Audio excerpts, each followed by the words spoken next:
yang rendah hati. Kalau engkau mau melihat peninggian dari Tuhan, buang segala benih kesombongan. Orang yang sombong itu suka berbantah dengan Tuhan. Bukan cuma dengan sesama. Kalau dengan sesama udah pasti. Kenapa? Karena orang sombong itu selalu merasa diri benar. Hati-hati, kau tidak punya tangan. Waktu kita hidup dalam kesombongan dan tidak mau taat kepada Tuhan, kepada firman-Nya, itu artinya kita berbantah dengan Tuhan. Firman ini berkata, celaka orang yang berbantah dengan pembentuknya.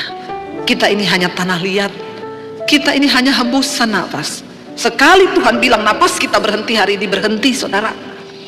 Kenapa Tuhan masih beri kita kesempatan hidup? Supaya kita punya waktu untuk bertobat, supaya kita bisa belajar hidup rendah hati di hadapan Tuhan, supaya kita banyak introspeksi diri hari-hari ini. Ingat, kita ini hanya tanah liat. Celakalah orang yang berbantah dengan pembentuknya. Dia tidak lain dari beling periuk saja. Di mana ada periuk yang membantah pembuatnya dan berkata, kamu bikin apa saya? Tuhan itu sering bawa kita sampai ke titik terendah. Karena di titik terendah itulah kita baru bisa percaya sama Tuhan. Orang itu kalau masih ada yang bisa dia andalkan, uangnya, kekuatannya, kepikirannya, nggak akan percaya. Satu-satunya cara kita hidup dengan rendah hati di hadapan Tuhan adalah dengan kita mau taat akan firman, akan seluruh kehendak Tuhan. Saya berdoa setiap kita yang hadir sore hari ini, kita datang dengan rasa lapar dan haus akan Tuhan. Kita bersyukur Tuhan masih beri kita kesehatan, kekuatan. Mari kita hidup dengan sungguh-sungguh taat di hadapan Tuhan dan sungguh-sungguh merendahkan hati kita. Mari buka bersama Yesaya pasal yang kedua, ayat yang ke-11. Yesaya pasal yang kedua, ayat yang ke-11, kita baca bersama 1, 2, 3. Manusia yang sombong akan direndahkan, dan orang yang angkuh akan ditundukkan, dan hanya Tuhan sajalah yang maha tinggi pada hari itu. Saudara, kita tahu bersama Tuhan membenci orang yang sombong dan Dia mengasihi orang yang rendah hati. Kalau kita lihat di dalam Alkitab, firman Tuhan tentang kesombongan itu begitu banyak. Bahkan Alkitab berkata Tuhan itu menentang orang-orang yang sombong. Saat kita ini hidup dengan kesombongan di hadapan Tuhan, maka kita menjadi musuh Tuhan. Saudara bisa bayangkan kalau kita menjadi musuh Tuhan, kita menjadi orang yang ditentang oleh Tuhan, maka sudah pasti semua yang kita lakukan tidak akan mungkin berhasil. Namun seringkali orang Kristen tidak menyadari, sebagai anak Tuhan seringkali kita tidak menyadari, dan kita berpikir, saya nggak sombong sama Tuhan, apa yang saya sombongkan? Saudara, orang yang tidak mau menurut kepada Tuhan, kepada firman-Nya, itu tanda yang paling nyata bahwa kita ini sombong dan kita tidak nurut kepada perintah-perintah Tuhan. Ketika seseorang hidupnya jauh dari Tuhan, ketika seseorang tidak ingin melakukan kehendak dan firman Tuhan, maka dia hidup dengan kesombongan di hadapan Tuhan, dan dia akan cenderung melakukan tindakan-tindakan yang bertentangan dengan firman Tuhan. Tadi pagi saya menyampaikan tentang kehidupan dari seorang raja di Israel yang bernama Asa.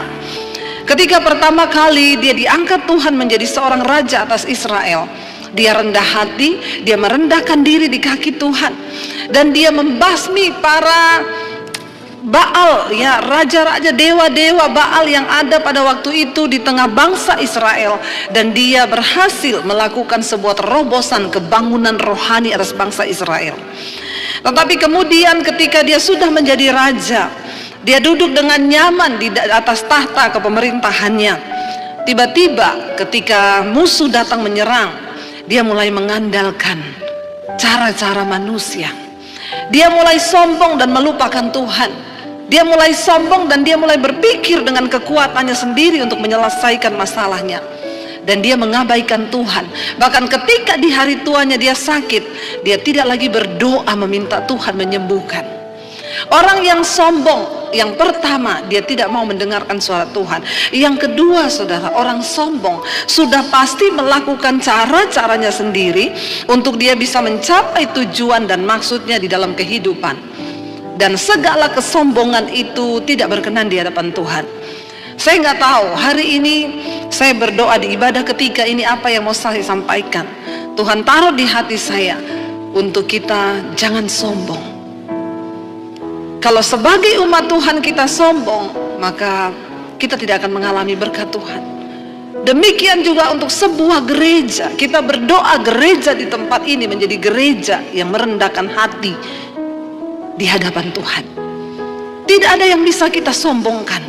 Kalau sampai hari ini jemaat di tempat ini masih ada, bahkan Tuhan terus akan menambah-nambahkan jumlahnya, itu bukan karena apa-apa, semua hanya karena kasih dan anugerah Tuhan atas tempat ini, saudara. Sungguh bukan karena kekuatan manusia. Kita sudah mengalami banyak pergolakan. Kita melihat, saya tuh meneteskan air mata ketika pertama kali ibadah di tempat ini dibuka. Jemaat yang hadir begitu luar biasa. Cuma satu yang ada di hati saya, Tuhan masih berkenan atas tempat ini, saudara. Tuhan masih berkenan atas gerejanya. Karena itu mari kita merendahkan diri. Semakin hari kita semakin merendahkan diri. Bahkan dalam kehidupan kita, mari kita merendahkan diri setiap saat di kaki Tuhan. Tadi pagi kita sudah belajar, saudara nanti bisa lihat di live streamingnya, bagaimana akhirnya Asa dijatuhkan dari pemerintahannya. Karena yang tadinya dia rendah hati, tiba-tiba dia berubah menjadi sombong, saudara. Kita akan melihat, saudara, kalau kita menjadi sombong, ya, maka apa yang akan terjadi dengan hidup kita? Saya percaya, saudara, Dia Tuhan, ya, Tuhan yang membenci kesombongan. Dan karena itu, ya, kita ini harus sungguh-sungguh juga, ya, meminta kepada Tuhan, saudara, untuk kita bisa terhindar dari segala kesombongan. Ada satu kisah di dalam, ya, Alkitab dari seorang raja juga yang ada di Israel.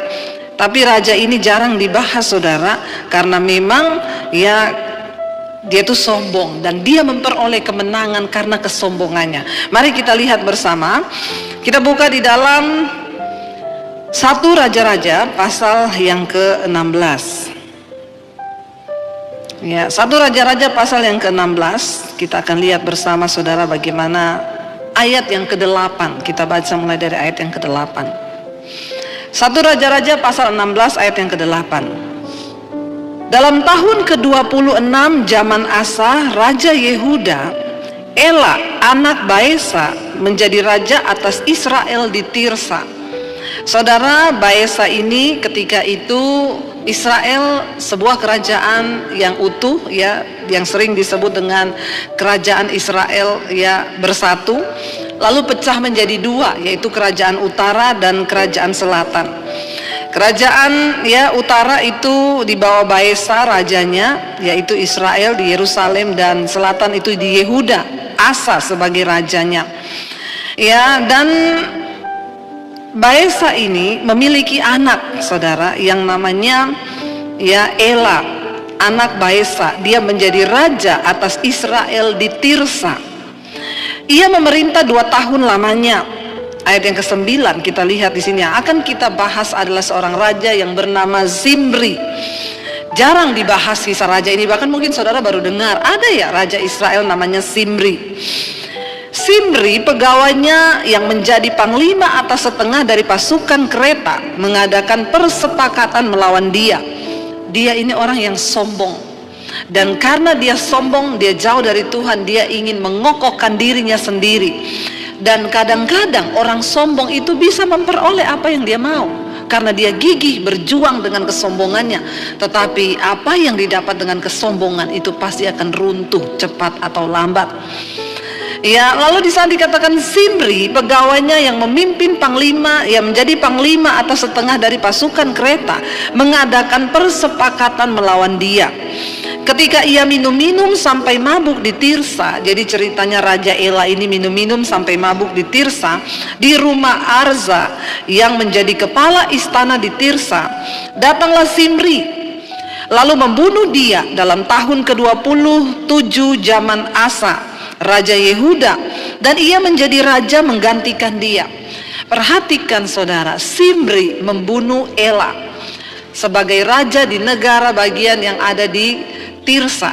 ketika dia membunuh Ela, saudara, ketika dia sedang mabuk minum, lalu dibunuh oleh Zimri, dan akhirnya Zimri melantik dirinya sendiri menjadi raja atas Israel. Ingat, kesombongan dapat memicu seseorang untuk mendapatkan apa yang dia mau, dan memang kelihatannya tercapai. Tapi ingat, Tuhan menentang orang yang sombong. Lalu akhirnya Zimri mengangkat dirinya menjadi raja di Tirsa, saudara ya.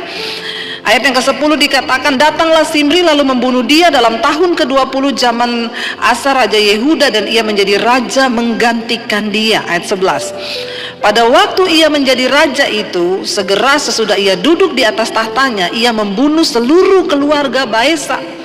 Seluruh keluarga ayahnya Raja Ela, yaitu Baesa, dibunuh mati sama Zimri ini ketika dia menjadi raja. Ya, dia bunuh semua keluarganya supaya tidak ada yang tersisa, saudara. Dikatakan di sana, pada waktu ia menjadi raja itu, segera sesudah ia duduk di atas tahtanya, ia membunuh seluruh keluarga Baesa. Tidak ada seorang pun laki-laki pun yang tersisa daripadanya yang ditinggalkannya hidup. Juga kaumnya dan teman-temannya semua dibunuh, yang dianggap berkomplot dengan Raja Baesa dan Ela. Teman-temannya, anaknya laki-laki, keluarganya dibantai habis oleh Zimri. Kenapa? Karena kesombongan dia ingin menjadi raja, saudara. Ayat 12, demikianlah Zimri memunahkan seluruh keluarga Baesa sesuai dengan firman Tuhan yang diucapkannya kepada Baesa dengan perantaraan Nabi Yehu. Ya, memang sudah dinubuatkan ya bahwa Baesa, karena dia juga jahat, raja ini jahat sehingga anaknya juga Ela mabuk-mabukan, maka keluarga ini akan ditumpas oleh Tuhan. Tidak ada satupun orang yang berdosa yang akan luput dari penghukuman. Lalu kita lihat, saudara, akhirnya Zimri mendapatkan apa yang dia mau. Ya, dia menjadi raja, tetapi kemudian kita lihat ayat yang ke-15. Kita lompat ayat yang ke-15. Dalam tahun ke-27 zaman Asa Raja Yehuda, Zimri menjadi raja. Dikatakan di sana ia memerintah berapa hari, saudara? 7 hari lamanya, nggak bicara tahun. Ia memerintah baru 7 hari lamanya di Tirsa, menggantikan raja yang dia bunuh tadi. Sedang rakyat berkemah mengepung Gibeton yang termasuk wilayah orang Filistin. Ya, ayat 16, setelah rakyat mengepung Gibeton yang termasuk, setelah rakyat yang berkemah itu mendengar orang mengatakan Zimri telah mengadakan persepakatan dan ia pun telah membunuh raja. Rakyat dengar, ternyata Zimri sudah bersepakat dan dia membunuh Raja Ela, dan sekarang rakyat dengar orang berkata dia sudah melantik dirinya menjadi raja. Lalu rakyat marah, saudara. Mereka ingin membalas dendam kepada Zimri sebagai apa yang sudah dia lakukan. Ya, dan ia pun telah membunuh raja. Maka pada hari itu juga di tempat perkemahan seluruh Israel menobatkan Omri, panglima tentara, menjadi raja atas Israel. Karena mereka mendengar raja sudah mati dan Zimri sudah mengangkat dirinya menjadi raja dengan kesombongannya, akhirnya rakyat mengangkat Omri. Omri adalah panglima tentara, diangkat menjadi raja atas Israel. 17, kemudian Omri dengan seluruh Israel maju dari Gibeton dan mereka mengepung Tirsa. Ayat yang ke-18, segera sesudah Zimri melihat bahwa kota itu telah diserebut, masuklah ia ke dalam puri istana raja. Ia membakar istana raja itu sedang ia sendiri ada di dalamnya dan ia mati. Buah apa yang diterima Zimri dari dosa kesombongan yang sudah dia lakukan? Kesombongan dapat memicu seseorang untuk menghalalkan segala cara memperoleh apa yang dia mau di dalam hidupnya, sehingga tidak tanggung-tanggung terjadilah pembunuhan. Hati-hati, saudara.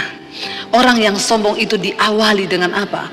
Dia tidak mau taat dan tunduk kepada firman Tuhan. Kadang kita bertanya, bagaimana caranya saya sombong, Bu? Waktu engkau tidak menurut kepada firman, itu benih-benih kesombongan sudah ada dalam hidup kita. Ketika kita mendengar firman, ampuni orang yang bersalah kepadamu, lalu kita berkata, enak aja, dia kan yang salah, kemasa saya harus mengampuni dia? Itu artinya kita sudah memiliki benih kesombongan itu. Kenapa akhirnya Kain membunuh Habel? Karena kesombongan. Dia melihat, kenapa persembahan saya tidak diterima, lalu kenapa ya persembahan Habel diterima? Kain akhirnya membunuh. Perhatikan saudara, orang yang hidup sombong itu cenderung ingin membunuh orang lain. Mungkin kita tidak memakai pisau membunuh orang, tapi dengan perkataan kita bisa membunuh kehidupan orang lain. Itu yang terjadi dengan Simri. Dia membunuh Raja Ela, lalu dia mengambil tahtanya karena kesombongan menggerakkan dia untuk mendapatkan sesuatu yang dia mau. Apa yang terjadi? Saudara, apa yang kita tabur itu pasti akan kita tuai dalam hidup ini. Karena itu mari kita hati-hati bertindak. Ketika akhirnya Omri dilantik orang rakyat Israel menjadi raja, maka Simri ketakutan. Waktu dia mendengar pasukan Israel sudah menuju kepada istananya dan mengepung kota Tirsa, dia masuk ke dalam istananya, dia membakar seluruh istananya, dan dia bunuh diri bersama dengan keluarganya di dalam istana itu. Sesuatu yang diperoleh dari hasil kesombongan pasti akan membawa kebinasaan. Hari-hari ini banyak orang terpacu untuk ingin menjadi kaya. Ya, apalagi dengan adanya sosial media, kita melihat, wah, orang berlomba-lomba memamerkan kekayaan. Jangan pernah terpancing. Karena Tuhan mencari orang yang rendah hati. Kalau kita yang meninggikan diri, pasti jatuh. Tidak tunggu lama. Simri hanya memerintah sebagai raja 7 hari. Tiba-tiba saudara, malapetaka besar datang untuk menghampiri dia. Dia tidak siap untuk menghadapi kenyataan dia akan disiksa mungkin oleh tentara Israel. Apa yang dia ambil keputusan? Dia mengakhiri hidupnya dengan bunuh diri di istananya sendiri. Dia membakar seluruh istananya. Alkitab berkata, sesegera sesudah Simri melihat bahwa kota itu telah direbut, masuklah ia ke dalam puri istana raja. Ia membakar istana raja itu, sedang ia sendiri ada di dalamnya, dan ia mati. Ayat 19 dikatakan di sana, oleh karena dosa-dosa yang telah dilakukannya dengan melakukan apa yang jahat di mata Tuhan, serta hidup menurut tingkah laku Yerobeam dan menurut dosa Yerobeam yang mengakibatkan orang Israel berdosa pula. Selebihnya dari riwayat Simri dan persepakatan yang diadakannya, bukankah semuanya itu tertulis dalam kitab sejarah raja-raja Israel? Jarang kisah ini dibahas, tapi inilah dosa kesombongan yang akan menghancurkan kita. Saudara, bagaimana kita bersikap ketika mungkin kita dihina? Bagaimana engkau bersikap ketika engkau direndahkan oleh keluargamu? Apakah kita marah? Tidak jarang ketika orang Kristen itu mengalami fitnahan atau hinaan dari keluarga, kita marah dan berkata, emang dia belum tahu siapa saya? Hati-hati, cepat minta ampun. Bagaimana kita bersikap sebagai orang rendah hati waktu engkau direndahkan? Terima itu sebagai sesuatu yang memang Tuhan izinkan. Ya, tidak usah berkata di mana harga diriku, belum tahu dia. Mari kita belajar hidup dengan rendah hati. Kenapa saudara? Karena Tuhan akan meninggikan orang yang rendah hati. Kalau engkau mau melihat peninggian dari Tuhan, buang segala benih kesombongan. Orang yang sombong itu suka berbantah dengan Tuhan. Bukan cuma dengan sesama. Kalau dengan sesama udah pasti. Kenapa? Karena orang sombong itu selalu merasa diri benar. Hati-hati para suami. Sebagai laki-laki seringkali kita merasa ya kita harus dihargai, lalu kesombongan kita muncul. Ketika istri memberikan kita nasihat, kita berkata, nggak usah kamu ngomong-ngomong sama saya tahu apa yang saya lakukan. Hati-hati dengan kesombongan. Sebagai istri pun kita harus dengan rendah hati untuk menerima masukan dan nasihat dari suami. Mari kita belajar sebagai anak-anak dalam rumah tangga, hormati ayah ibumu. Itu bagian engkau hidup dengan rendah hati supaya masa depanmu dipelihara oleh Tuhan. Firman Tuhan itu gak pernah berdusta. Kita belajar dari setiap kisah yang ditulis dalam Alkitab untuk membuat apa? Hidup kita ini semakin bijaksana. Bagaimana cara kita hidup dengan rendah hati di hadapan Tuhan? Mari kita dengar-dengaran akan firman Tuhan. Kenapa? Karena Tuhan itu selalu berbicara. Tuhan menegur dan dia menjawab doa kita. Jangan pernah berbantah dengan Tuhan. Dengan cara apa? Kita nggak nuruti firman-Nya, saudara. Orang yang nggak menurut firman, dia hidup dengan kesombongan di hadapan Tuhan. Coba kita baca bersama di dalam Ayub 33. Ayub 33 mulai ayat yang ke-13, saudara. Ayub 33 ayat yang ke-13 kita baca bersama. Di sana firman Tuhan berkata, "Mengapa engkau berbantah dengan dia?" Ya, kenapa manusia berbantah dengan Tuhan? Bahwa dia tidak menjawab segala perkataanmu. Seringkali ketika doa-doa kita belum dijawab, kita berkata, "Tuhan, kenapa engkau nggak jawab-jawab? Saya seringkali menerima orang konseling, Bu, saya ini sudah berdoa loh puluhan tahun, kenapa Tuhan nggak jawab doa saya?" Hati-hati, ya, hati-hati dengan ucapan mulut kita. Jangan sampai kita menjadi orang yang sombong di hadapan Tuhan dengan berbantah dengan Tuhan. Dikatakan di sana ayat 14, saudara, ya, Ayub 33 ayat 14. Karena Allah berfirman dengan 1-2 cara, tetapi orang tidak memperhatikannya. Tuhan itu selalu mau mengingatkan kita. Dia berbicara kepada kita, dia menjawab kita itu dengan 1-2 cara. Artinya apa? Tuhan itu punya berbagai cara untuk menjawab, untuk menuntun kita, untuk memberitahu kepada kita jalan-jalan yang benar. Tapi seringkali kita ini tidak memperhatikan. Tuhan bisa bicara lewat istrimu, lewat suamimu, lewat anakmu, bahkan lewat siapa saja. Tapi kalau orang sombong, dia tidak pernah akan memperhatikan nasihat. Baik itu datang dari siapa saja, nggak mungkin. Seringkali Tuhan akan menjawab kita lewat orang ngomong, ya lewat apapun. Itu bisa menjadi ketika hati kita terbuka dan kita hidup dengan rendah hati di hadapan Tuhan.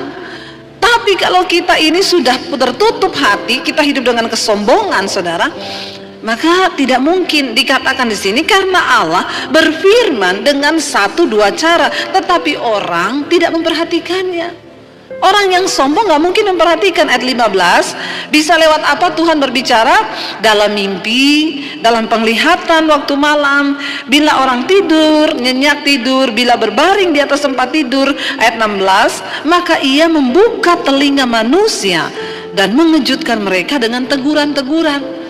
Seringkali Tuhan bicara kepada kita sebelum kita tidur malam, tetapi bagaimana Tuhan bisa berbicara? Dia menunggu respon kerendahan hati kita. Makanya sebelum tidur malam, introspeksi diri. Tuhan, apakah hari ini aku sudah hidup berkenan kepadamu? Kalau ada yang salah dari hidupku, bicara kepadaku Tuhan. Tuhan berbicara, saudara, ketika kita tidur malam. Ya, saya sering kali mengalami ketika kami akan ambil keputusan-keputusan penting di dalam hidup kami. Kami berdoa, saya dan suami. Tuhan berbicara, kadang-kadang tengah malam tiba-tiba kebangun. Tuhan taruh sesuatu di hati. Saat kita tidur nyenyak, kebangun. Satu kali saya dan suami minta sebuah peneguhan. Jam 2 malam kami berdua sama-sama kebangun. Suami saya bilang, "Say, besok itu nanti kita ambil keputusan gini-gini." Saya bilang, "Iya, saya juga dapat yang sama." Jam 2 malam. Lagi tidur nyenyak, kebangun tiba-tiba Tuhan berbicara. Kenapa kita bisa mendengar dan mengalami tuntunan Tuhan yang seperti itu? Lalu benar kita terhindar dari sebuah keputusan yang besar yang akan kita ambil.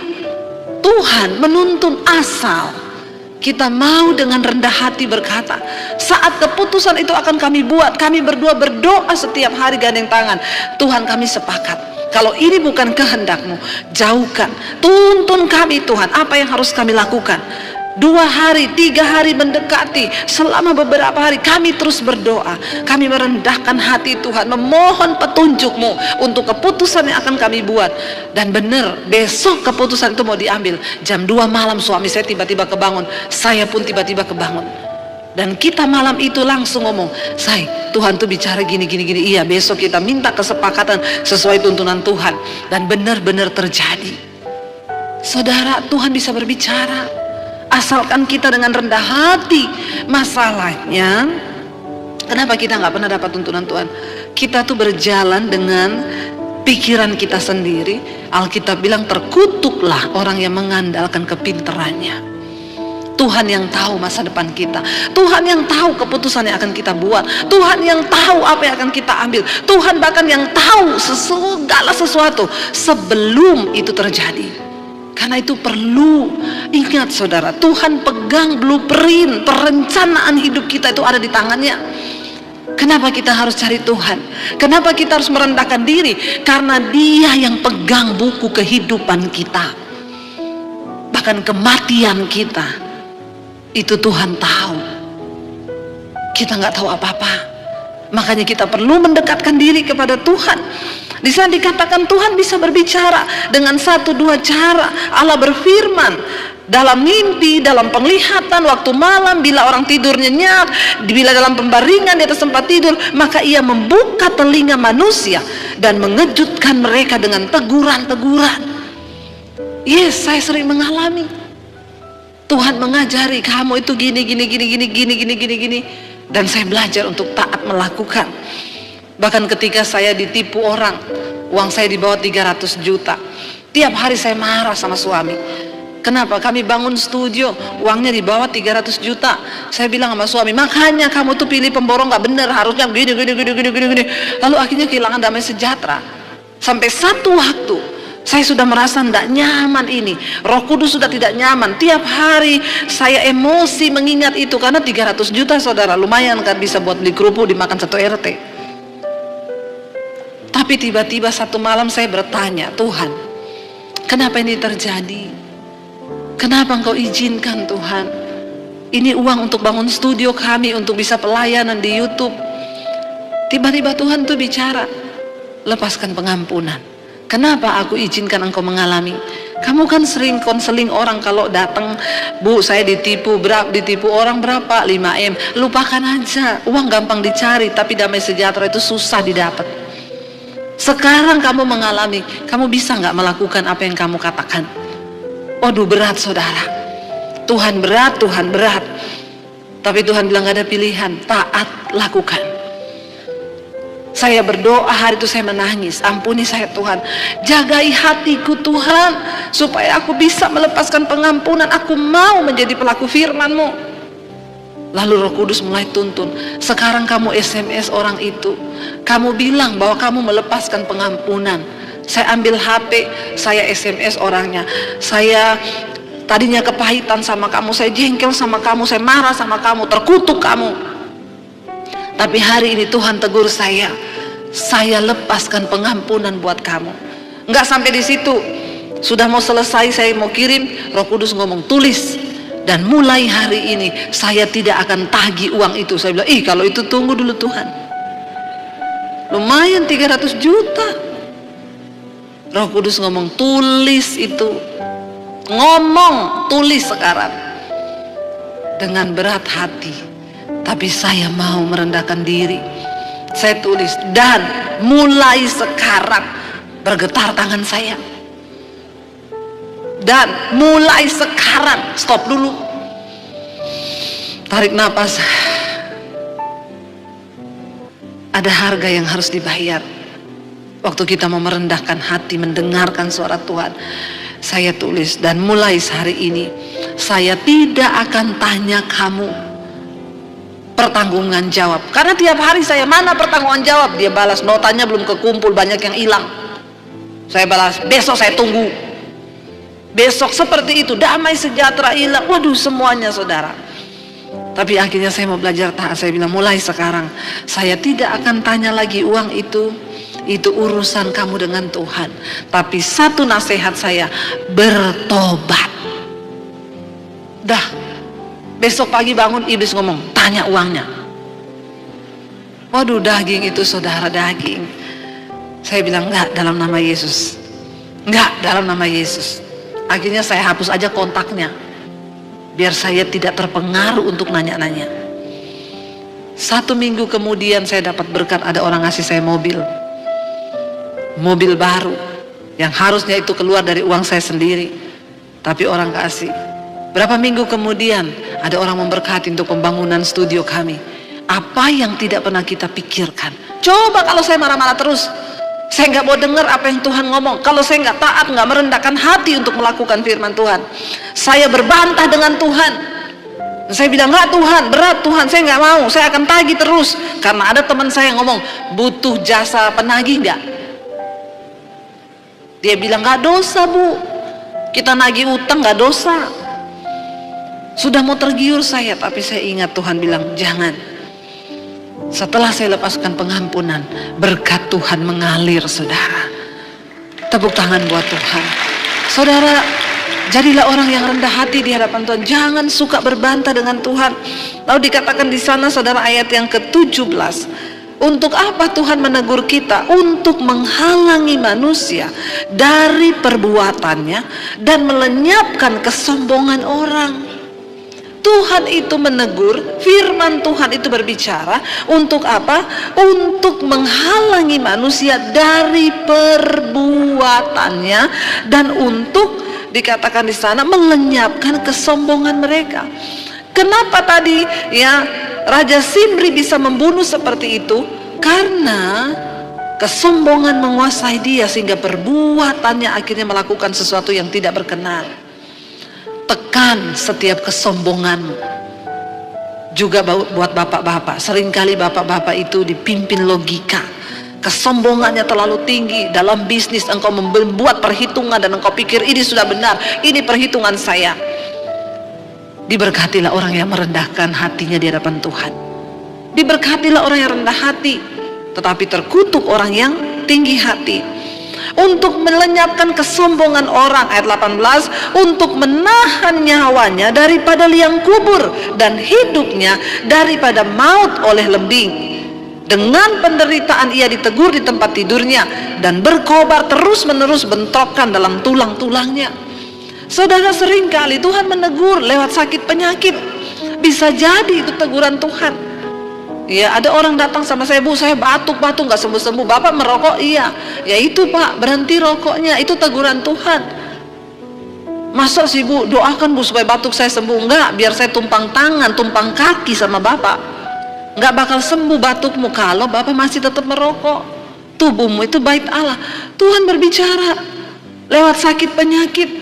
Di tempat tidur orang terbaring. Sadar saudara, jangan terus hidup dengan kesombongan. Orang-orang yang gak mau terima kebenaran dikatakan jangan merokok. Jawabannya apa? Saya ini kalau merokok malah mati loh Bu. Ada orang Kristen yang seperti itu. Kalau engkau mau lihat Tuhan pelihara hidupmu hari-hari ini, mari taat kepada firman-Nya. Mari tundukkan hati kita kepada Tuhan. Kita lihat 1 Samuel pasal yang kedua ayat yang ke-10. 1 Samuel pasal yang kedua ayat yang ke-10, firman Tuhan berkata di sana, orang yang berbantah dengan Tuhan akan dihancurkan. Atas mereka ia mengguntur dari langit. Tuhan mengadili bumi sampai ke ujung-ujungnya. Ia memberi kekuatan kepada raja yang diangkatnya dan meninggikan tanduk kekuatan orang yang diurapinya. Daripada kita jadi orang yang melawan Tuhan dan dilawan Tuhan, berbantah dengan Tuhan, lebih baik kita menjadi orang yang diurapi dan diangkat tinggi oleh Tuhan. Orang yang rendah hati akan diangkat tinggi Tuhan, saudara. Karena itu saya berdoa, biarlah segala kesombongan kita dihancurkan Tuhan. Ya, kita baca satu ayat lagi, Yesaya 45, sambil saya undang para imam musik maju ke depan. Yesaya 45 ayat yang ke-9. Baca bersama, firman Tuhan berkata 1, 2, 3. Celakalah orang yang berbantah dengan pembentuknya. Dia tidak lain dari beling periuk saja. Adakah tanah liat berkata kepada pembentuknya, apakah yang kau buat? Atau yang telah dibuatnya, engkau tidak punya tangan. Waktu kita hidup dalam kesombongan dan tidak mau taat kepada Tuhan, kepada firman-Nya, itu artinya kita berbantah dengan Tuhan. Firman ini berkata, celaka orang yang berbantah dengan pembentuknya. Kita ini hanya tanah liat. Kita ini hanya hembusan nafas. Sekali Tuhan bilang napas kita berhenti hari ini, berhenti saudara. Kenapa Tuhan masih beri kita kesempatan hidup? Supaya kita punya waktu untuk bertobat. Supaya kita bisa belajar hidup rendah hati di hadapan Tuhan. Supaya kita banyak introspeksi diri hari-hari ini. Ingat, kita ini hanya tanah liat. Celakalah orang yang berbantah dengan pembentuknya. Dia tidak lain dari beling periuk saja. Di mana ada periuk yang membantah pembuatnya dan berkata, kamu bikin apa saya? Biar kita berkata, Tuhan, kami ini hanya bejana, Engkau penjunanya. Kami mau taat kepadamu. Kami mau merendahkan diri di hadapan-Mu Tuhan. Waktu kita merendahkan diri, percayalah saudara, ketika engkau angkat tangan, maka Tuhan akan turun tangan atas hidupmu. Dia tidak pernah menahan kebaikannya terhadap orang-orang yang hidup takut akan Dia. Apapun keadaan kita tidak akan pernah merubah rencana dan kedaulatan Tuhan dalam hidup kita. Amin. Saudara, kalau kita mendengar ya Bapak Gembala Senior Paniko berkata, kita akan memasuki dimensi yang baru. Ya, sering kali ketika mendengar kata memasuki dimensi yang baru, yang ada dalam benak kita tuh apa? Dapat mobil baru, rumah baru, ya, apalagi yang baru, promosi yang baru, ya. Karena semua manusia itu mau menikmati yang baik. Amin enggak? Tapi pernahkah kita membayangkan bahwa untuk kita bisa memasuki dimensi yang baru, yaitu dimensinya Tuhan, tidak segampang waktu kita menghayal dan berhalusinasi untuk memperoleh berkat-berkat Tuhan. Kenapa saudara? Karena dimensi Tuhan dengan dimensi manusia itu sangat jauh berbeda.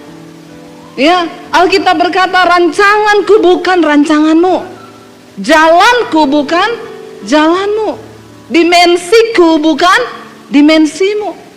Nah, untuk bisa memasuki dimensi Tuhan, dimensi berbicara tentang ukuran.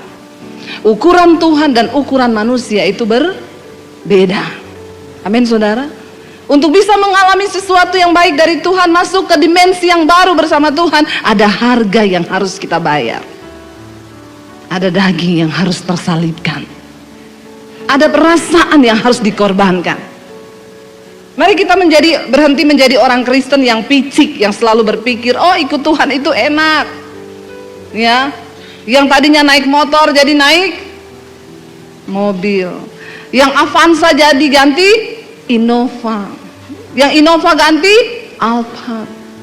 Yang Alphard ganti motor. Karena terkutuk saudara. Ya, ayo kita punya paradigma yang benar tentang mengikut Tuhan. Untuk bisa masuk dalam dimensi Tuhan, itu ada harga yang harus kita bayar. Karena yang pertama, ukuran Tuhan dengan ukuran manusia itu berbeda. Ya, ukuran Tuhan dengan ukuran manusia itu berbeda. Apakah kita sanggup mencapai ukurannya Tuhan? Itu yang menjadi pertanyaan. Ketika Abraham mendapat janji bahwa dia akan memperoleh anak, seorang anak perjanjian yang akan meneruskan keturunannya, dia bahagia terima janji itu. Semua orang kalau terima janji seneng nggak? Seneng. Apalagi yang janji itu Tuhan. Kalau yang janji teman kita bisa ditepati, bisa tidak. Kebanyakan makanya jangan pegang janji manusia, pasti kecewa. Jangan berharap pada manusia, termasuk keluarga sendiri. Berharaplah hanya pada Tuhan. Karena Tuhan itu tidak menepati janji. Janji manusia itu, ya, kalau anak zaman now bilang jambu, janji busuk. Ya, tapi kalau Tuhan itu nggak pernah janji busuk. Ketika Abraham diberi janji akan memperoleh seorang keturunan, lalu dia tunggu janji Tuhan itu. Waktu Abraham terima janji Tuhan, maka untuk bisa melihat itu tergenapi, tidak ada cara lain, dia harus masuk dalam dimensinya Tuhan. Mempercayai sesuatu yang belum kelihatan. Bukan cuma belum kelihatan, istrinya sudah menopause, sudah mati haid. Kalau zaman sekarang kita dengar orang menopause, mana bisa punya anak? Saudara percaya nggak? Tapi bagi Tuhan tidak ada perkara yang, sampai istrinya bilang begini, ya nggak mungkin lah saya punya anak. Saya ini sudah mati haid, saya ini sudah tua. Dimensinya Sarah nggak bisa masuk dalam dimensinya Tuhan. Orang yang tidak masuk dalam dimensinya Tuhan tidak akan pernah melihat janji itu tergenapi. Tapi Tuhan perhitungkan iman Abraham. Karena Alkitab mencatat, sekalipun tidak ada dasar untuk berharap, Abraham tetap percaya. Beranikah saudara masuk dalam dimensinya Tuhan? Beranikah engkau mempercayai sesuatu yang belum tentu terjadi, tapi engkau mengimani janji Tuhan? Orang Kristen harus masuk dalam dimensi Tuhan. Milikilah pengalaman iman bersama Tuhan. Amin. Supaya engkau mengalami Tuhan. Bukan cuma itu, supaya engkau punya pengalaman pribadi, dan itu akan menjadi modal engkau mengikut Tuhan. Sehingga engkau berkata, di dalam segala perkara, aku sudah melihat Tuhanku adalah Tuhan yang dahsyat dan luar biasa. Tapi sayangnya banyak orang Kristen, ya, nggak mau masuk dalam dimensi Tuhan. Maunya yang instan. Bagaimana kita bisa melihat janji Tuhan? Mari naikkan level imanmu. Mari mulai belajar mempercayai Tuhan di dalam segala hal. Karena bersama dengan Tuhan kita dapat melakukan segala perkara. Waktu saya dibawa pindah dari Solo ke Jakarta, saudara, itu bukan hal yang mudah. Disitulah saya belajar mempercayai Tuhan. Kenapa? Ya, saya cuma berjalan mengikuti Tuhan. Waktu itu kami di Solo sudah punya rumah, menikmati rumah baru dengan kenyamanannya. Lalu tiba-tiba dapat suara Tuhan bahwa saya akan dibawa keluar dari kota Solo. Saya mulai berdoa, saudara, ya. Wah, serius, saya mulai waktu itu merasa saya masih penuh pelayanan loh, masih khotbah terus tiap hari. Tapi saya merasa ada sesuatu di dalam hati. Lalu saya ambil doa puasa, lalu saya mulai berdoa, bertanya apa yang Tuhan mau. Lalu ketika saya berdoa, Tuhan mulai kasih tahu ke saya bahwa kamu harus pergi dari kota ini. Ada banyak orang-orang itu, saudara, kalau saya cerita begini, ya, orang Kristen, enak banget ya dengar suara Tuhan. Disuruh pergi dari kota Solo, itu gimana caranya dengar suara Tuhan? Loh, saudara percaya Tuhan apa enggak? Saudara percaya Tuhan masih bisa berbicara? Saudara percaya bahwa Tuhan itu hidup dan rencananya itu nyata? Amin. Satu kali, saudara, ada satu orang bapak, dia dengar khotbah saya di channel YouTube saya. Yang belum tahu, channel YouTube saya Debbie Basjir TV, tolong subscribe. Jangan lupa komen dan share. Dia dengar khotbah saya cerita di khotbah itu, saya bilang, iya, waktu itu saya sama suami lagi ada sesuatu di hati kami, lalu Roh Kudus bicara kepada saya. Dia komen begini di bawahnya, saudara. Enak banget ya bisa dengar suara Tuhan. Situ manusia atau dukun? Tapi kita nggak bisa bicara sama orang yang belum ada di dimensi itu. Jadi saya jawab begini, Pak, jadilah sesuai dengan iman. Kalau engkau percaya, maka engkau akan mengalami. Tapi kalau engkau tidak percaya, maka engkau tidak akan pernah mengalami. Cuma sejauh percaya. Ya, saya menerima Yesus tahun 95. Saya mengalami Tuhan secara pribadi. Lalu saya mulai masuk dalam tekanan, dalam proses. Tapi Tuhan menjadi kekuatan saya. Sampai saya dibuang dari keluarga saya tahun 95, saya disuruh pergi dari rumah. Tidak boleh bawa ijazah. Saya mau lihat kamu, Yesus mau kasih makan kamu pakai apa, kata papi saya. Tapi ternyata setelah saya ikut Yesus, saya tambah gendut. Berarti Tuhan kasih makan saya banyak. Ya, walaupun secara dasar berharap, tidak ada dasar berharap. Tapi saya bersyukur waktu itu. Saya dipaksa Tuhan untuk masuk dalam dimensinya. Kenapa? Karena nggak ada lagi yang bisa saya harapkan. Makanya kenapa Tuhan itu sering bawa kita sampai ke titik terendah. Karena di titik terendah itulah kita baru bisa percaya sama Tuhan. Orang itu kalau masih ada yang bisa diandalkan uangnya, kekuatannya, kepikirannya, nggak akan percaya. Kemarin saya ketemu pengusaha. Tadinya, saudara, asetnya ratusan miliar. Mobilnya aja miliar. Kemarin saya ketemu nggak punya apa-apa, mobil aja nggak punya. Dia bilang, ibu saya punya aset ratusan miliar, tapi bagaimana mau jual? Sekarang mana ada sih orang mau beli apa-apa dengan keadaan yang masih begini? Karena dia berjalan mengandalkan kepintarannya sendiri. Istrinya bilang, saya sudah ngomong loh, jangan terlalu cepat ambil keputusan untuk memutuskan sesuatu, berdoa dulu. Dia bilang apa? Saya sudah pengalaman. Dan biasanya setiap pengalaman saya itu tidak pernah meleset. Dia tidak tahu, saudara, bahwa semua manusia, setiap kita yang di tempat ini, kita semua berdiri di tempat yang licin. Sekali engkau salah, kepleset, jatuh. Makanya Alkitab berkata, terkutuklah orang yang mengandalkan manusia, yang mengandalkan kepintaran dan kekuatannya sendiri. Tapi diberkatilah orang yang mengandalkan Tuhan, yang menaruh harapannya pada Tuhan. Amin, saudara. Bagaimana memasuki dimensinya Tuhan? Dituntut iman, percaya. Kenapa saya bisa bicara begini? Karena saya sudah mengalami. Saya pernah mengalami titik terendah dalam hidup saya. Hidup tanpa uang 1 sen pun, dan tanpa ada satu orang manusia pun yang bisa saya jadikan sandaran di hidup saya. Dan di situ saya hanya taruh harapan saya pada Tuhan. Ada saudara yang pernah mengalami seperti itu? Nggak punya uang 1 sen pun, dan tidak punya siapa-siapa yang bisa saudara taruh tempat sandaran hidupmu? Lulus SMA saya diusir dari keluarga saya. Dan mau atau tidak, saya harus pakai iman untuk hidup. Seringkali kita itu harus dijorokin dulu. Tapi jangan mau dijorokin dulu, saudara. Ya, ambil tindakan hari ini, mau percaya pada Tuhan. Jangan cuma jadi Kristen yang tiap hari Minggu bolak-balik ke gereja, tapi imannya tidak bertumbuh, apalagi masuk dalam dimensi Tuhan. Jadi tolong ilangin dari pikiranmu, oh dimensi yang baru itu berkat baru, mobil baru, rumah baru, promosi yang baru dari Tuhan. Hello, please. Jangan jadi orang Kristen yang gagal fokus. Amin. Karena mengikut Tuhan itu bukan bicara tentang sesuatu yang enak saja. Banyak gak enaknya ikut Tuhan. Gak usah tegang begitu mukanya, biasa saja. Ya benar, saudara. Mari kita perlengkapi diri kita supaya kita bisa match sama frekuensinya Tuhan. Saudara, kalau putar radio dulu, zaman yang radio masih ya putaran bundaran itu, ya kalau belum match frekuensinya itu masih nggak enak didengar suaranya.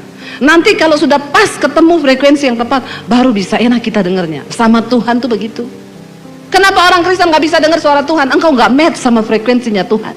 Engkau Kristen, tapi engkau tidak berada dalam dimensinya Tuhan. Amin. Dan banyak orang Kristen yang hari ini tidak match sama Tuhan, nggak match sama frekuensinya Tuhan. Dia berjalan dengan kekuatannya sendiri. Nanti kalau ada masalah baru cari pendeta. Dia pikir pendeta itu dukun. Banyak orang yang telepon saya, Bu, tolong dong ibu doakan apa rencana Tuhan buat hidup saya. Saya bilang, maaf ya, saya bukan dukun, Pak. Lah terus bagaimana saya bisa tahu rencana Tuhan buat hidup saya? Tuhan itu, hubungan kita dengan Tuhan tidak pernah bisa diwakili. Amin. Bu, saya mau minta ampun dosa sama Tuhan, Bu, tolong ibu doakan. Datang sendiri sama Tuhan, berlutut di kaki Tuhan. Nggak perlu ibu doakan, nggak perlu. Tuhan melihat hatimu. Ada lagi ibu-ibu, Bu, doakan suami saya. Itu suamimu atau suami saya? Suami sendiri suruh saya doakan, enak aja. Hello. Saya bilang, ibu, tidak ada doa yang paling mujarab bagi seorang suami selain doa istrinya. Amin, ibu-ibu. Jadi jangan suruh saya doakan suamimu. Suami saya aja jarang saya doain. Karena dia sudah bisa berdoa sendiri, ya. Maksudnya, ayo kita punya pemahaman yang benar. Ya, kalau orang konseling sama saya kasih tahu yang benar. Bu, doakan dong. Kenapa? Saya mau mengampuni. Jangan minta doa saya. Lah terus gimana caranya? Ya niat dari hati. Lah iya, makanya doakan supaya saya mampu. Saya tidak bisa mendoakan supaya kamu mampu. Saya tumpang kaki juga tidak bisa. Lah terus apa yang harus saya lakukan? Berdoa bagi dirimu sendiri. Perkatakan di hadapan Tuhan, Tuhan, aku mau mengampuni sekalipun sakit. Amin, saudara. Bagaimana kita bisa match dengan Tuhan? Engkau harus hidup melakukan firman Tuhan. Kalau Tuhan bilang jangan ada kepahitan, ampuni orang yang menyakitimu, maka engkau harus melangkah. Tapi sakit, Bu. Ya namanya juga pengampunan. Kalau enak mah bukan pengampunan. Amin. Ya pengampunan itu sakit. Tapi perasaan saya nggak bisa lupa, ibu. Pengampunan bukan soal perasaan, tapi keputusan. Karena engkau mau melakukan firman. Amin. Mari match dengan Tuhan. Mari masuk dalam dimensinya Tuhan. Kita nggak akan bisa mengalami sesuatu yang baik kalau kita nggak ada dalam dimensinya Tuhan. Tapi saya kaya, Bu. Buktinya selama ini saya juga nggak setia-setia amat sama Tuhan. Saya juga masih main-main Bu, di kantor masih korupsi Bu, uang. Tapi buktinya saya diberkati. Itu bukan dari Tuhan, dari setan. Halo.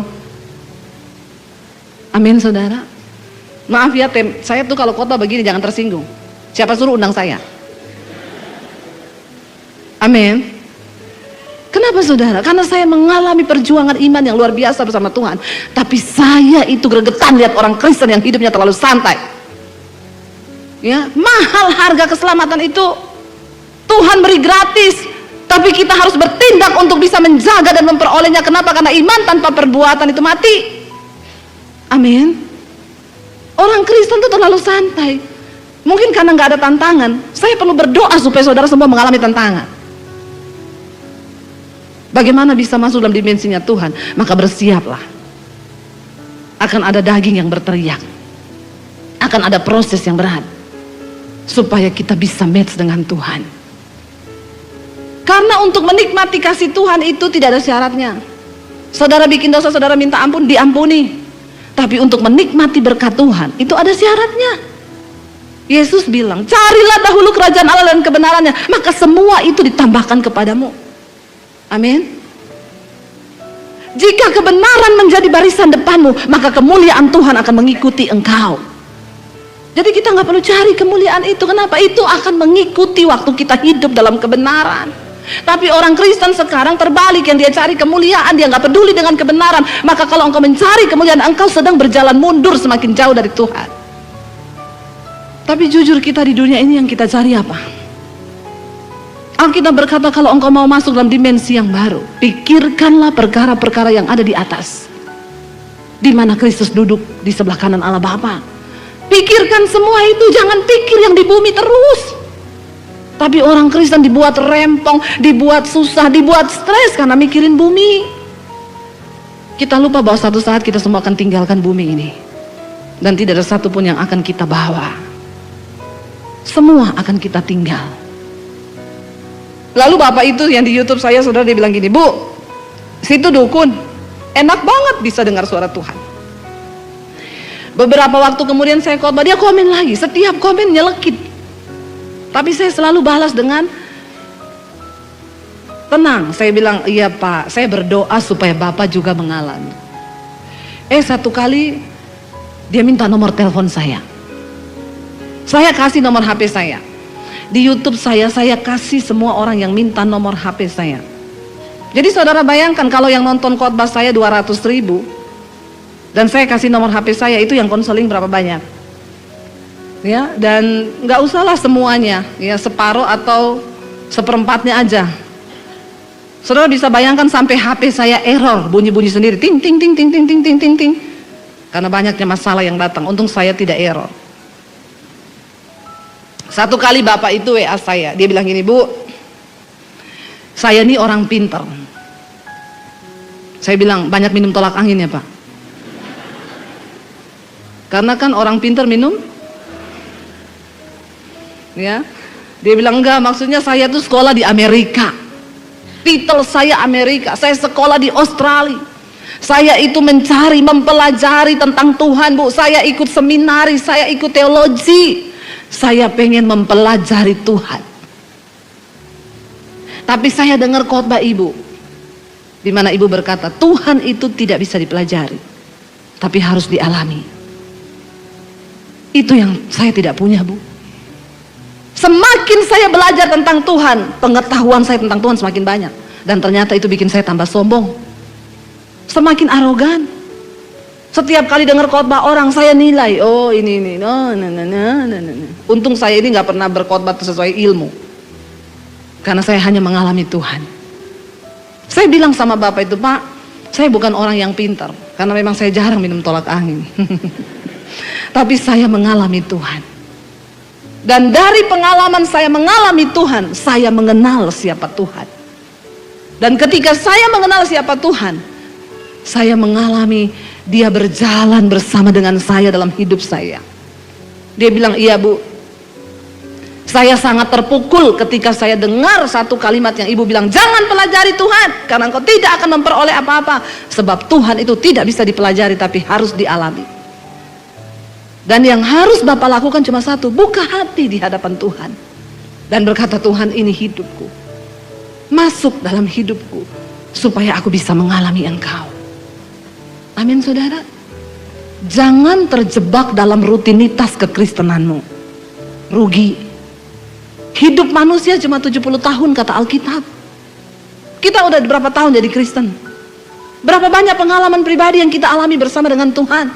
Orang itu kalau mau masuk dalam dimensinya Tuhan, saudara, saya mau kasih gambaran gini, roket itu kalau mau menuju keluar angkasa, itu yang sangat sulit ketika dia mau menembusi atmosfer bumi. Dia mengeluarkan seluruh power, kekuatannya itu dia pakai benar-benar sampai gitu. Tapi ketika dia tembusi atmosfer bumi, dia tidak perlu power lagi. Dia tinggal melayang, mengorbit, melakukan tugasnya tanpa kekuatan. Waktu engkau mulai masuk dalam dimensi Tuhan, engkau tidak lagi hidup diperas dengan kekuatan pikiranmu. Kenapa? Karena Tuhan menunjukkan jalan-jalannya. Kalau kita berjalan di dalam jalannya Tuhan, aman gak, saudara? Bisnismu dalam jalannya Tuhan aman? Aman. Alkitab berkata, Tuhan bergaul karib dengan orang yang takut akan Dia. Dan jalan-jalannya diberitahukannya pada mereka. Saya minta tolong tim multimedia bisa carikan ayat ini buat saya. Tadi saya tidak mau membacakan ini, tapi biar kita ngalir aja bersama Tuhan ya. Tuhan bergaul karib dengan orang yang takut akan Dia, dan jalan-jalannya diberitahukannya kepada mereka. Saya bilang sama Bapak itu, Pak, bagaimana Bapak bisa mengerti jalan Tuhan? Bagaimana Bapak bisa tahu? Nah, ini Mazmur 25 ayat 14, kita baca sama-sama. Tuhan bergaul karib dengan orang yang takut akan Dia, dan perjanjiannya diberitahukannya kepada mereka. Ada yang jalan-jalannya diberitahukannya kepada mereka. Jalannya itu diberitahukan kepada kita. Kalau kita takut akan Tuhan, maka Dia bergaul karib dengan kita. Kalau Tuhan bergaul karib, kita bisa nggak dengar suaranya? Pasti. Saudara punya teman yang karib? Kalau kita punya teman yang karib, saudara, dia belum masuk rumah nih, kita belum lihat mukanya, dia baru teriak gini, siang, kita udah tahu nggak suaranya? Tahu. Kenapa? Kita deket sama dia, kita tahu dia, kita kenali suaranya. Nah, untuk bisa masuk lebih dalam lagi, saya ingat dulu, saudara, waktu saya masih tinggal di kos-kosan, saya diusir dari rumah, lalu saya nginap di kos-kosan, saudara. Di kos-kosan itu setiap hari saya bikin ada doa. Kita doa pagi dan doa malam. Ya, itu bukan sekolah Alkitab, kos-kosan. Ada doa puasa. Siapa yang menggerakkan? Saya. Karena banyak orang-orang Kristen di situ. Satu kali waktu kami berdoa, ada seorang teman bernubuat. Dia bilang kepada saya begini, ya, aku memilih engkau di antara banyak orang. Kenapa? Karena engkau bukan hanya mengenal suaraku, tapi engkau tahu isi hatiku. Saya nangis waktu itu. Ternyata Tuhan mau kita, jangankan mendengar suara Tuhan, Tuhan mau kita masuk lebih dalam lagi mengenal isi hati. Jadi kalau orang Kristen cuma sampai, aduh, dengar suara Tuhan aja nggak bisa, apalagi mengerti hati Tuhan. Padahal masuk di dimensinya Tuhan itu kita masuk lebih dalam mengenal hati Tuhan. Mengenal hati itu gimana, saudara? Ketika saya pertama menikah dengan suami saya mempelajari karakternya. Karena waktu itu kami pacaran hanya 1 tahun, tidak banyak waktu untuk mengenal. Ya, dan jarak waktu itu terbatas. Saya di Jakarta, suami saya di Solo. Kita cuma bangun hubungannya lewat telepon. Tapi sehari-harinya saya tidak mengenal dia. Karena cuma lewat telepon semua bisa pencitraan. Ya, lalu akhirnya saya mulai mengenal, saya datang ke Solo waktu itu, pelayanan di Solo. Nah, itu mulai sering kita ketemu, tapi cuma beberapa bulan. Lalu kita putuskan untuk menikah. Dulu pertama kali saya mulai tahu, oh, kesukaannya dia tuh ini. Oh, mulai begini. Sampai kadang kita kalau makan di Kentucky, saudara, suami saya tuh kalau makan yang crispy-nya itu dia taruh di pinggir piring. Saya pikir dia nggak seneng, karena orang Sulawesi sama orang Solo tuh beda.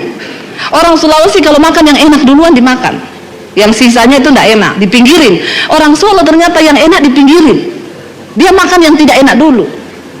Ini ada filosofinya saudara, kalau bicara tentang karakteristik. Jadi ketika dia taruh begitu, saya bilang, ih kok nggak seneng sih, saya makan habis. Karena masih pacaran dia gini, oh iya enggak apa-apa, kamu suka ya? Iya makan. Nggak seneng ya? Dia bilang makan, saya makan saudara. Ya waktu pacaran begitu terus. Setelah menikah, kita pergi ke Kentucky, dia taruh di pinggir, saya mau ambil, tangan saya diginiin. Saya kaget, kenapa? Kamu tahu nggak? Begitu lama aku memendam. Kenapa? Itu yang paling aku suka selama ini. Kenapa kamu nggak jujur? Ya namanya juga masih pacaran. Pencitraan. Lalu dia mulai bilang, orang Solo itu kalau makan yang enak dipinggirin buat gong terakhir. Jadi selama pacaran sama kamu, saya itu nggak mau kalau diajak ke Kentucky. Kenapa? Mau menangis dan meneteskan air mata. Orang Solo itu kan pekewohan, apalagi sama pacarnya, sama orang aja pekewoh. Biar kakinya diinjak, dia diem terus. Ya, akhirnya lama-lama nggak tahan, Mas permisi, kayaknya kakinya Mas di atas kaki saya ya. Iya beda sama orang Sulawesi, injak saya bilang, Pak, ngerti nggak? Punya mata nggak? Itu bedanya saudara. Saya makin mengenal suami saya, makin kesini makin mengenal. Ya, dulu kalau minta kopi kan teriak, saya kopi, ini kok, ini saya bikinin. Lama-lama mulai tahu saya. Dia baru garuk kepala gini. Saya tanya, kopi ya? Kok tahu? Saya tahu hatimu, kenapa? Saya itu udah bergaul sama kamu. Cukup untuk saya mengenalmu. Ya? Kalau begini, lapar ya? Kok tahu? Tahu saya. Tapi saya biar gini dia nggak tahu saudara. Itulah bedanya laki-laki sama perempuan. Karena perempuan itu lebih pakai insting, laki-laki itu pakai logika. Jadi ibu-ibu tidak usah minta suamimu mengerti dirimu. Kenapa? Karena laki-laki itu tidak memakai perasaan, mereka pakai logika. Jadi kalau engkau bersalah pahaman dan engkau bilang, kamu itu nggak ngerti perasaan saya, dia bilang, iya memang, coba kamu pikir. Jadi ketemu suami istri? Enggak. Jadi istri kalau engkau baper, maka engkau akan mati dengan bapermu. Karena suami itu tidak pernah pakai perasaan. Jadi dilarang buat para istri baper koper bagasi. Apa itu baper? Bawa perasaan. Apa itu koper? Korban perasaan. Bagasi bahagia kagak, sedih iya. Jadi lebih baik bertobat. Amin. Ya, mari ibu-ibu jaga perasaanmu, nggak usah pakai baper. Dilarang baper dalam rumah tangga. Amin. Kalau ada sesuatu yang kita nggak senang, ngomong sama suami. Komunikasi itu penting dalam sebuah rumah tangga. Begitu juga dengan hubungan kita dengan Tuhan. Oh, jadi untuk membangun hubungan dengan Tuhan itu kita perlu komunikasi sama Tuhan ya, Bu? Ya iya. Bagaimana berkomunikasi dengan Tuhan? Ya berdoa, baca Alkitab. Oh, jadi baca Alkitab, Bu? Iya, tiap hari. Oh, ya ampun, bagaimana mungkin membaca saja aku sulit. Ya, jangan membaca Alkitab. Bagaimana engkau tahu pikiran Tuhan kalau engkau tidak pernah baca firman-Nya? Waktu engkau baca firman-Nya, maka engkau mulai belajar untuk menghidupi standar Tuhan dan engkau mulai masuk dalam dimensinya Tuhan. Misalnya ketika engkau baca, bersukacitalah senantiasa karena itu yang dikehendaki Tuhan dalam hidup. Berarti itu standar Tuhan. Hidup dalam sukacita. Jadi kalau mulai baper sama suami, baper, wah ini aku tidak hidup sesuai standar Tuhan nih. Ini standar setan. Amin. Lalu engkau mulai bertobat, Tuhan, aku mau bersukacita Tuhan. Ya, iblis bilang, tapi kan engkau dilukai suamimu. Iya, aku tahu iblis, tapi aku mau hidup dalam standar Tuhan. Aku mau masuk dalam dimensinya Tuhan. Amin. Suami-suami juga begitu. Kalau udah mulai kasar sama istri, Alkitab berkata, hai suami, kasihilah istrimu seperti engkau mengasihi tubuhmu sendiri. Berat loh. Kadang-kadang kemarin ada suami yang bilang sama saya, Bu, tolong Bu, saya minta tolong ayat tentang istri tunduk pada suami mana? Saya bilang, buat apa Pak? Saya mau kasih tunjuk istri saya. Oh, Bapak mau perang pakai ayat? Sebelum saya kasih tahu yang tentang istri tunduk pada suami, saya kasih tahu dulu yang suami punya ya Pak. Oh, emang ada ya Bu? Ada. Saya kasih ini loh. Hai suami-suami, kasihilah istrimu seperti engkau mengasihi tubuhmu sendiri. Nah, ya. Ini apa ini? Bukan itu, ada yang seperti tubuhmu sendiri. Saudara, saya mau tanya, kira-kira suami-suami di sini, engkau mengasihi tubuhmu nggak? Seperti engkau mengasihi tubuhmu itu, demikian engkau harus mengasihi istrimu. Jadi saya kalau malam saudara capek, saya bilang sama suami saya pijitin kaki saya dong. Dia bilang, aku juga capek. Kalau engkau memijitin kaki saya seperti engkau pijitin kakimu sendiri. Kata suami saya gini, besok aja saya bawa ya ke tempat pijet. Jangan pakai ayat juga untuk saling menyiksa. Ya, kayak bapak itu, mana Bu ayatnya tentang istri tunduk pada suami? Saya mau kasih lihat istri saya. Saya bilang, Bapak sudah melakukan ayatnya yang untuk suami? Ya, hai suami, kasihi istrimu seperti engkau mengasihi tubuhmu sendiri. Dia bilang, emang ada Bu ayat itu? Ada. Oh, jadi ada ya Bu? Nggak jadi deh Bu. Ya, kenapa dia minta itu? Karena dia mau serang istrinya, padahal dia belum juga melakukan. Berhentilah saling menyerang. Tapi kita mau sungguh-sungguh hidup dalam standarnya Tuhan. Hari ini suami-suami berkata, apa standar Tuhan untuk aku sebagai suami? Istri-istri juga berkata, apa standar Tuhan bagiku sebagai seorang istri? Mari kita mulai hidupi standar Tuhan. Mari kita masuk dalam dimensinya Tuhan. Kalau kita tahu firman Tuhan berkata, ampunilah orang yang bersalah kepadamu. Lalu kita bilang, tapi Bu, ipar saya itu kebangetan Bu. Yang dia bikin sama saya terlalu sakit. Nggak peduli. Standar Tuhan, engkau harus melepaskan pengampunan. Tapi berat Bu, harus. Jangan ubah standar Tuhan. Karena standar Tuhan itu tidak bisa dirubah apapun keadaanmu. Itu standarnya. Engkau harus kudus sebab aku kudus, itu standar Tuhan. Jangan kau rubah. Tuhan mengerti Bu. Kenapa saya mau bercerai? Karena istri saya itu udah kebangetan, makanya Tuhan mengerti. Nggak ada Tuhan mengerti. Kita yang harus mengerti hukum Tuhan. Semua yang ditulis dalam firman ini itu pasti untuk kebaikan kita. Amin. Ada orang yang berpikir gini, enak aja ya Bu, dia udah bikin salah sama saya, terus saya harus mengampuni dia gitu. Kok enak di dia? Saya bilang, Bu, maaf ya, Ibu mengampuni orang lain bukan untuk kebaikan orang itu, tapi untuk kebaikannya Ibu. Loh, kok bisa begitu? Iya, karena kalau Ibu hidup dalam kepahitan, engkau sakit jiwa, bentar lagi gila. Amin. Kenapa Yesus menyuruh kita mengampuni orang lain? Itu bukan hanya untuk kebaikan orang itu, tapi yang pertama untuk kebaikan kita. Kenapa? Karena orang yang hidup dalam kepahitan itu kayak orang yang minum racun, tapi berharap orang lain yang mati. Kalau kita minum racun, yang mati siapa? Ya kita lah. Kenapa engkau tidak boleh hidup dalam kepahitan? Karena engkau membunuh imanmu. Apa yang Tuhan tulis itu pasti untuk kebaikan kita. Udah deh, percaya saja. Saya banyak konseling orang Kristen hari-hari ini mengalami persoalan, tekanan, jalan buntu. Kenapa? Karena tidak mau ikuti standar Tuhan. Nggak mau ikut jalan Tuhan, tapi bikin jalan sendiri. Udah kayak PU Bina Marga, sukanya bikin jalan, sukanya bikin jalan sendiri. Diomongin yang ini, maunya yang itu. Saudara, dari channel YouTube saya itu banyak orang yang mendengar, bukan cuma orang Kristen.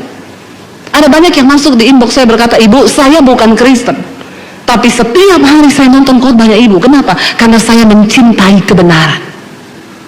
Wow, bukan Kristen loh. Saya lebih suka terima pesan yang kayak begitu. Ibu, bisakah Ibu membimbing saya untuk memperoleh perkenanan Tuhan sekalipun saya bukan orang Kristen? Wah, saya menggebu kalau begitu. Yes, amin. Ayo berlari, terus kejar Tuhan. Udah, Tuhan kasih standar, mau hidupi standar yang lain. Saudara, yuk, waktu saya sudah habis. Kayaknya baru pembukaan loh. Cepet banget ya. Belum berkeringat nih saya. Sudah selesai. Mari saya berdoa buat semua saudara. Yuk, kalau engkau mau masuk dalam dimensinya Tuhan, saya undang para imam musik maju ke depan. Mari hidupi standar Tuhan. Mari lakukan firman Tuhan. Jangan kompromi dengan dosa. Tinggalkan semua hal yang tidak berkenan pada Tuhan. Kita mau berkata pada Tuhan, ajar kami Tuhan, menghitung hari-hari kami sedemikian supaya kami ini beroleh hati yang bijaksana. Kami mau bergaul takut dengan Tuhan supaya Engkau menunjukkan jalan-jalan-Mu kepada kami. Mari bangkit berdiri bersama.